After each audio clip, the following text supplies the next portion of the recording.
सद्गुरु, ग्रंथों में लिखा है कि इस दुनिया में जो कुछ भी हो रहा है, साथ ही हमारे जीवन में जो कुछ भी होता है, वो पहले से तय है। किस ग्रंथ में ऐसा लिखा है? कम से कम मैंने यही सोचा कि कुछ चीजें करना हमारे भाग्य में लिखा है, चाहे जो हो जाए। अगर ये सच है तो हमारा किसी न किसी दिन मरना भी तय है, तो दुनिया में हमारे जैसे लोगों का क्या काम है?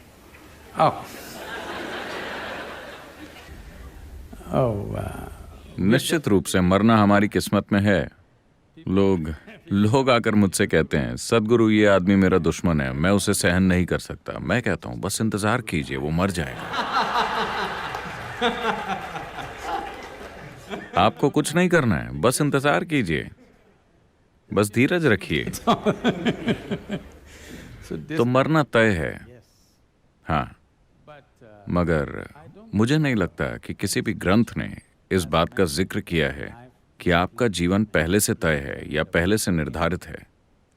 यह विचार विदेश से आया है। आपको समझना होगा कि इस संस्कृति की मूलभूत प्रकृति क्या है, इसकी जड़ें कहाँ हैं।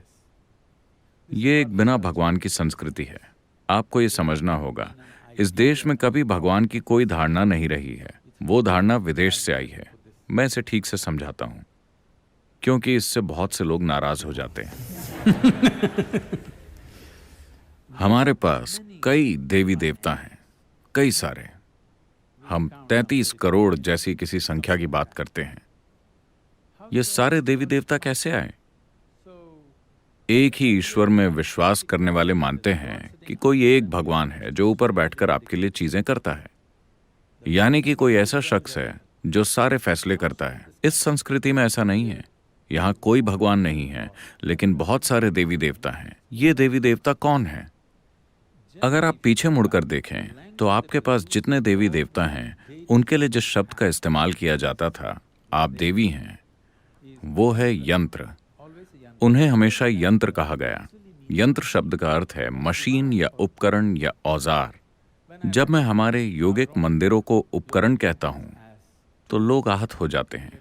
सद्गुरु ऐसा मत कहिए, ये हमें अपने जीवन से भी प्यारा है। मैंने कहा, अगर आप इससे आहत होते हैं तो आप आश्रम आइए। मैं आपको आश्रम में प्लम्बिंग का काम दूंगा, बिना किसी उपकरण के। आप अपने नाखूनों और दांतों से 3 दिन तक आश्रम में प्लम्बिंग कीजिए। 3 दिन के बाद मैं आपको एक चेन रेंच या स्पैनर दूंगा। आप उसकी पूजा करेंगे या नहीं? आप उस औजार की पूजा करेंगे या नहीं, अपने सारे दांत खोने के बाद? तो औजार की ताकत, हमने उपकरण या औजार की ताकत को हमेशा से जाना है। हम इंसानों के रूप में इस धरती पर जो कुछ हैं, वो उन औजारों की वजह से हैं जो हमने बनाए हैं। अगर हमारे पास औजार नहीं होते तो एक कुत्ता भी हम पर हावी हो जाता है ना? हाँ या ना? It's only because of the tools human beings have become who they are. केवल औजारों के कारण ही इंसान वो बन पाया है जो आज वो है। स्क्रू ड्राइवर भी एक औजार है, मगर कुछ सूक्ष्म औजार भी होते हैं। ऊर्जा के औजार, व्यक्तिपरक औजार, जो जीवन के अलग अलग आयामों को खोल सकते हैं।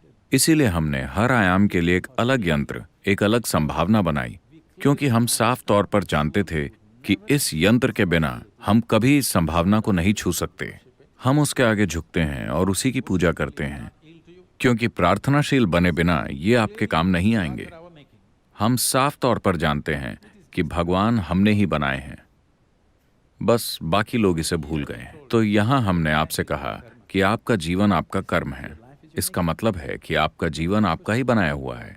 तो पहले से तय होने का सवाल ही कहाँ है? ऐसी कोई चीज इस संस्कृति में नहीं है। धन्यवाद सद्गुरु। पर एक डॉक्टर के लिए सोचना खतरनाक है कि सब पहले से तय है।